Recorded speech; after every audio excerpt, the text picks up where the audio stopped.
Hi there, my name is Lars Sørensen. We're over here at Itelisys creating some content for you so you know what you've missed. This is also a hint. Better join us for one of our conferences and you might have the chance to learn a lot more of the topic that we're going to dive into. Manuel Rodrigues from the School of Technology and Management, Polytechnic of Porto. Yes. Extracting data from human behavior without installing all these sensors.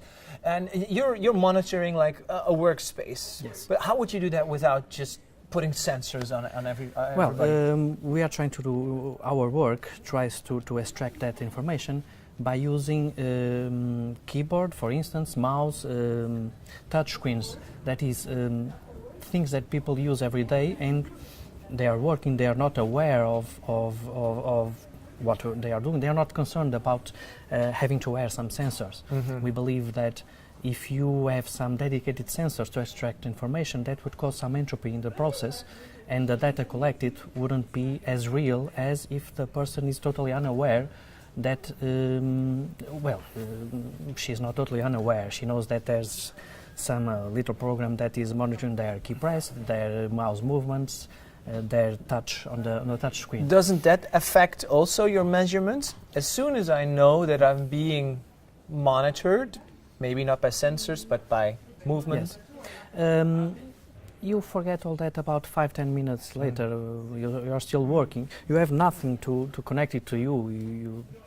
You rapidly forget that you are being monitored because you start to work, you start to type, you start to move your mouse, and you just forget it. Mm-hmm. Okay. And what would you do with this data? Where is like the benefit?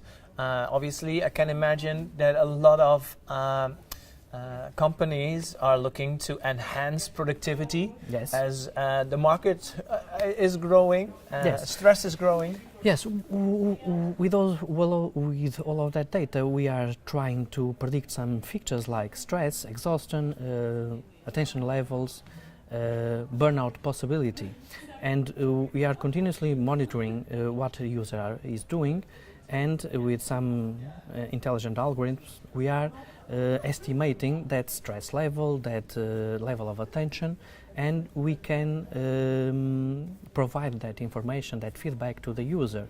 We can say, for instance, if the application detects that someone is close dangerous stress levels, you can say you should take a break, relax a bit, and then come back to work again. Mm-hmm. That's the kind of things we are trying to do. Yeah. We are trying to level to monitor the attention levels. Suggest to people that maybe you should do your work in the morning because that's more your productivity is higher in the morning.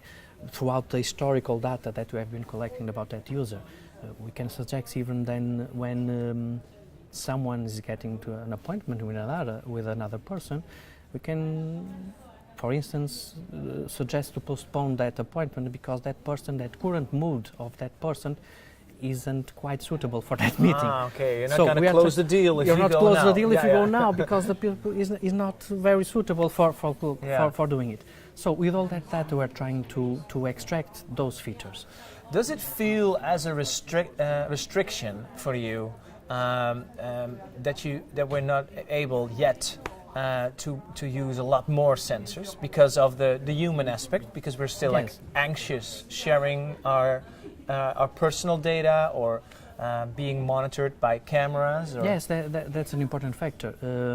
That's why we decided to use in first place what we call non-intrusive sensors.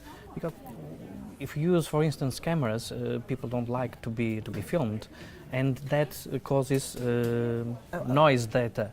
And why doesn't that have the same effect? Like you've explained to me that after 5 minutes, even if you know there is a program monitoring your movements, after 5 minutes you forget it. Because you every day use your keyboard, you every day use your mouse, you every day use your but couldn't the camera have the same effect every 5 minutes? No, because there's the light. I always forget it. I always forget it. that you are being filmed. Yeah. And with keyboard, you just forget it because you are focused on your work. So, and if we philosophize a little bit, like look into the future, if us humans in the next generations probably we get more acquainted to wearing sensors, having cameras and stuff in our. What would be possible? Could we actually optimize your health? You would never be stressed again. Is it? Could we think that direction? Yes, I believe so, and I believe that in the future that will tend to happen because with the technology advances, you will wear sensors, you will wear. Some people talk about the future human cyborg with the artificial intelligence improvements. There's so much people out there doing plastic surgeries. If you could put a cyborg arm, for instance, certainly there will be much people that are willing to do so. And we will be no more stress. We will be happy all the time. The only thing we have to do is embrace AI. We can dream about that, but let's not be so. Sure, it will be stress. Sure, but we can minimize those issues. Yeah. There will always be problems. We cannot shut off all that problems. There will always be, but we can minimize them, and that's our goal. I want to thank you so much for sharing your thoughts with us and your research. Obviously, this is way too short to address all the possibilities, but this is kind of the meaning of this content as well. We want to trigger you. Look for the research of Manuel Rodrigues and his colleagues, obviously. And if you want to see more videos, check out our YouTube channel. Don't forget to subscribe. You can share this content and maybe get inspired to visit us at one of our conferences. We'll be all over the world. Just pick one out that's close to you, and we'll see you then. Bye-bye.